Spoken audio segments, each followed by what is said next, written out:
Ceci est un livre audio autogénéré par Google. Introduction. Ce texte est une réflexion orientée vers la gestion.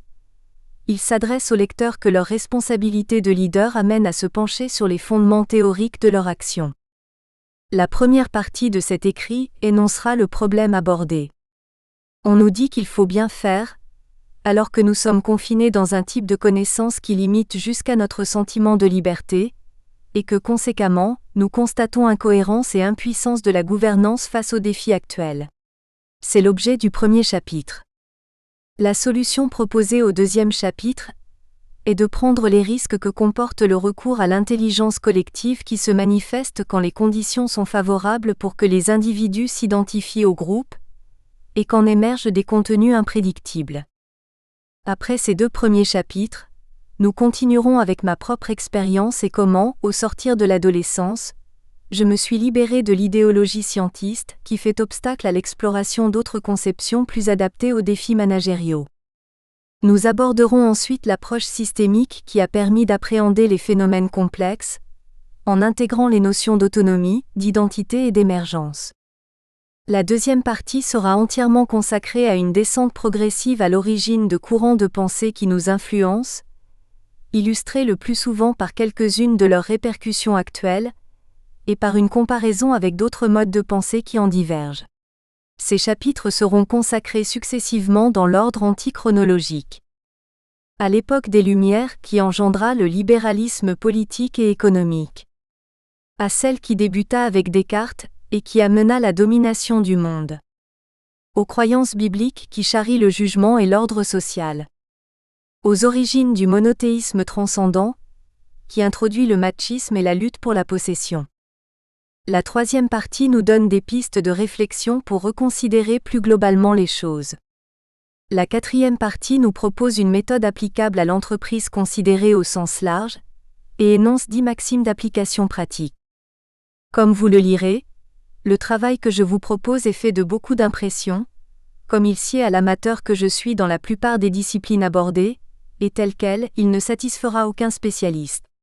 Ce n'est pour autant pas une raison suffisante pour rester confiné au domaine littéraire généralement réservé aux managers, fait de gourous, de recettes en tout genre, d'exercices divers et de prêt-à-penser. Ce n'en est pas plus une pour isoler le domaine de l'esprit de la réalité quotidienne.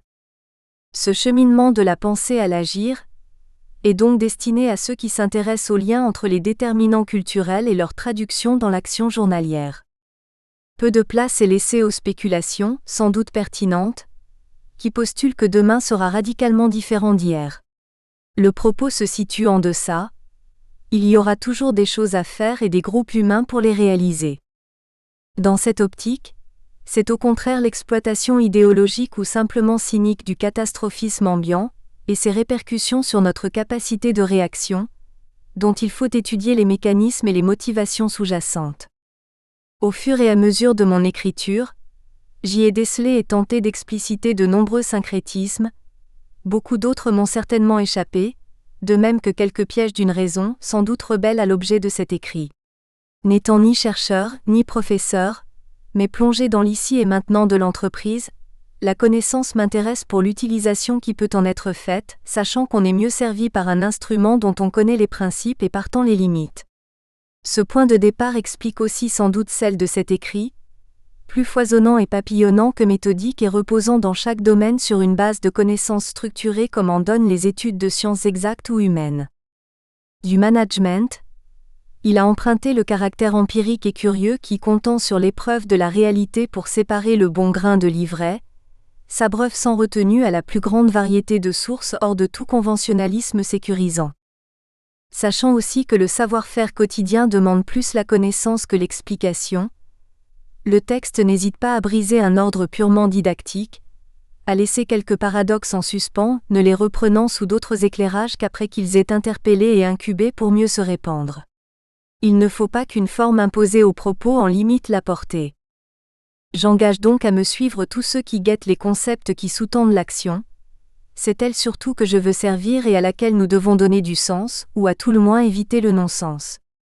Nous observons des faits, nous souhaitons des fins déterminées, et nous choisissons à nos risques et périls, sans avoir le droit d'invoquer ni une totalité qui ne nous est pas accessible, ni une nécessité qui n'est que l'alibi de notre résignation ou de notre foi, ni une réconciliation des hommes et des dieux qui n'est qu'une idée située à l'horizon de l'histoire.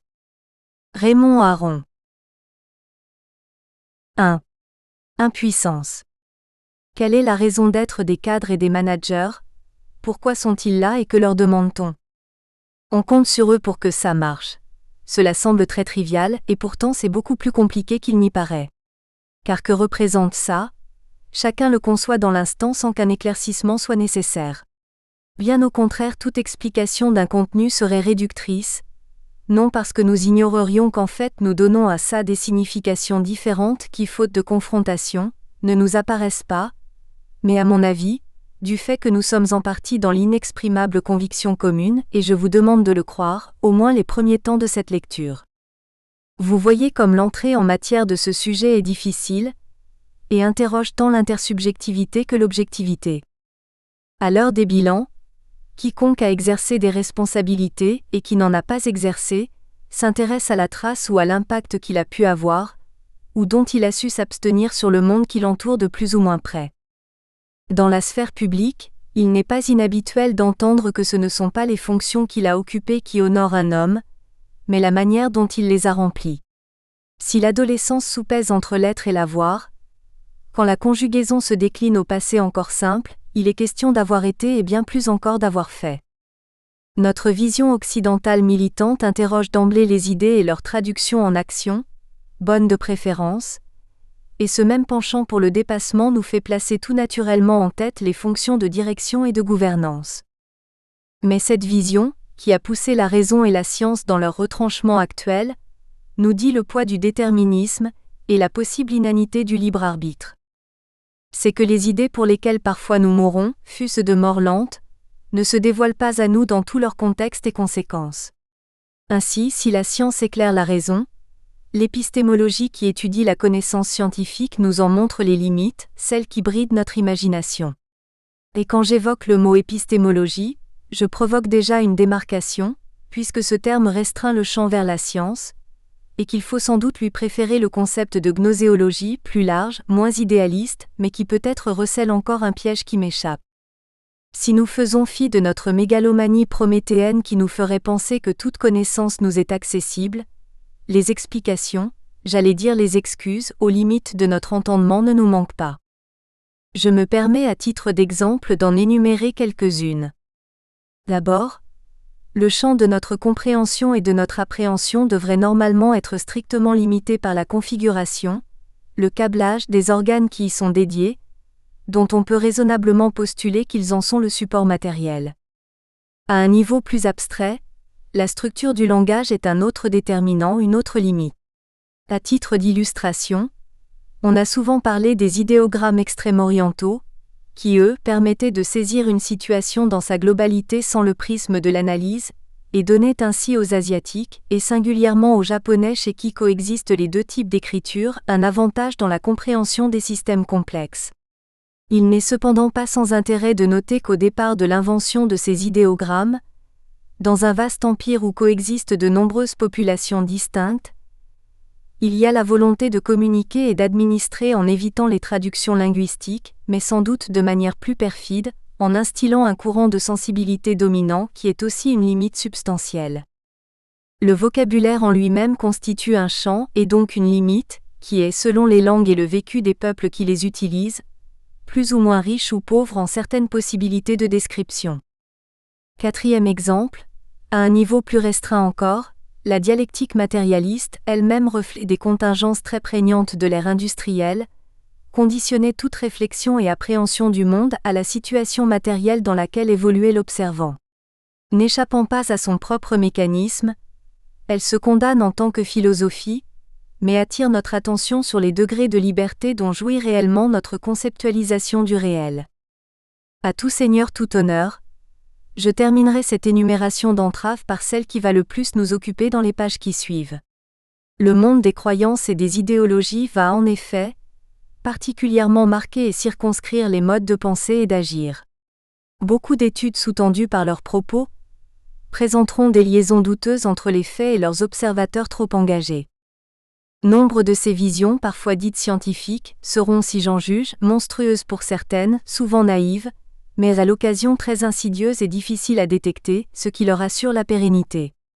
La bonne foi en est par définition l'ingrédient essentiel. S'il y a un domaine de recherche éclairant pour ce propos, c'est bien celui de l'éthique économique des religions que M. Weber définit comme les incitations pratiques à l'action, enracinées dans les articulations psychologiques et pragmatiques des religions. En conclusion de ces exemples, qu'elles soient intellectuelles, mythiques, religieuses, idéologiques, sociales ou autres, on ne compte pas en fait les enceintes qui circonscrivent et entravent notre appréhension et donc notre action sur les choses. Qui plus est, ces limites sont par définition opaques à notre entendement, et la simple connaissance de leur existence ne nous permet pas de les contourner. Transparaît ici la différence souvent relevée entre expliquer et comprendre.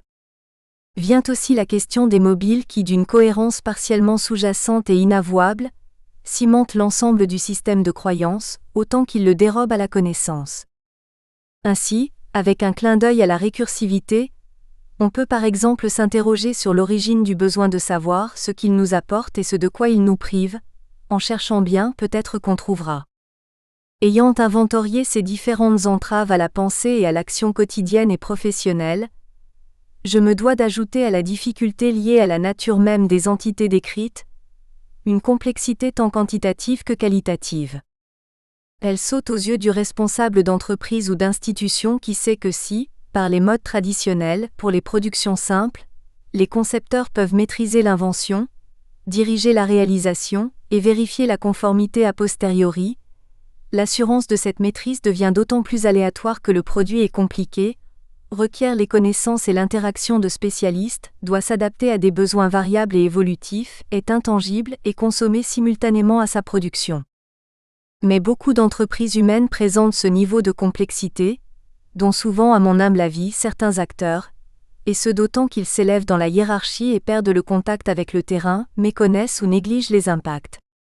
Il s'agirait d'un hiatus d'ordre sociologique entre les techniciens et les décideurs.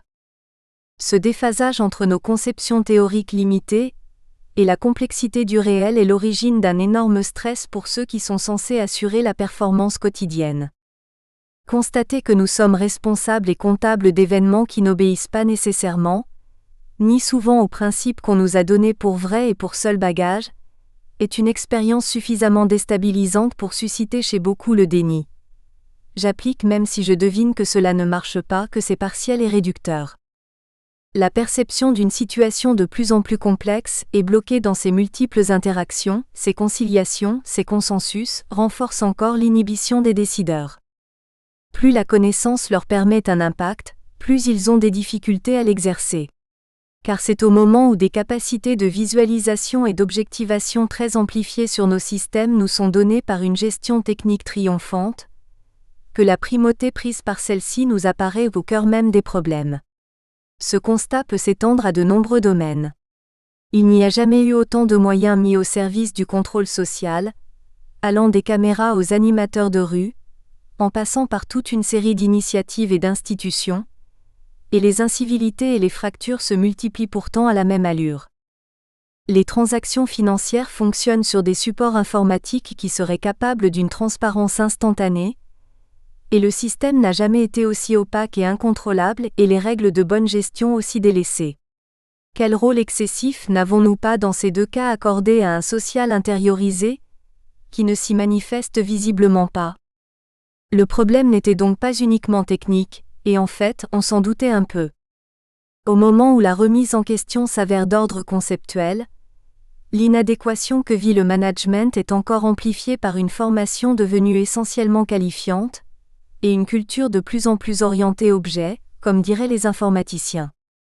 Quant à la gouvernance, elle expérimente son incapacité à avoir l'emprise réelle à laquelle elle prétend, et comme la reine d'Alice au pays des merveilles, elle tente de se maintenir structurellement par les seules exigences déshumanisées et cruelles qui sont à sa portée, parce que intégrables et chiffrables.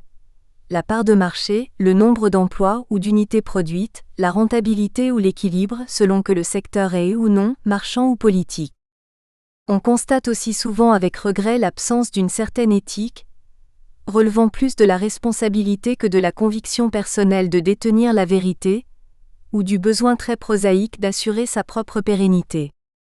Or nous vivons un véritable état de guerre, où les territoires à conquérir ont été remplacés par des marchés, et les effectifs par les travailleurs, un emploi supprimé correspondant à un soldat de moins, et un chômeur à un blessé dont on aura la charge. En attendant que cela se calme, et que la mondialisation d'un certain bien-être ait nivelé les exigences, nous devons limiter au maximum les pertes de terrain, et ne pouvons donc pas nous permettre que les pesanteurs des états-majors nous fassent gaspiller de l'efficience. 2. Agir. Les considérations qui précèdent me font affirmer qu'il est urgent d'inventer des manières d'approcher les réalités et d'agir qui remettent tous les acteurs en position de se sentir toujours investis, et d'en tirer plénitude et épanouissement, pour la plus grande félicité de l'intérêt général. Autrement dit, une certaine forme d'humilité, cette qualité qui, selon l'artiste de scène Julos Bocarn, se dérobe dès que l'on croit s'en approcher, pousse à considérer que la bonne voie est bien celle d'une intelligence collective et des émergences qu'elle sécrète. Le rôle du manager et de la gouvernance serait alors, non de la créer de toutes pièces, de la diriger ou de l'enseigner, mais bien de la susciter et surtout d'y rendre l'environnement social. Nous espérons que vous avez apprécié cet aperçu. Pour continuer à écouter ce livre audio sur Google Play Livres, utilisez le lien dans la description de la vidéo.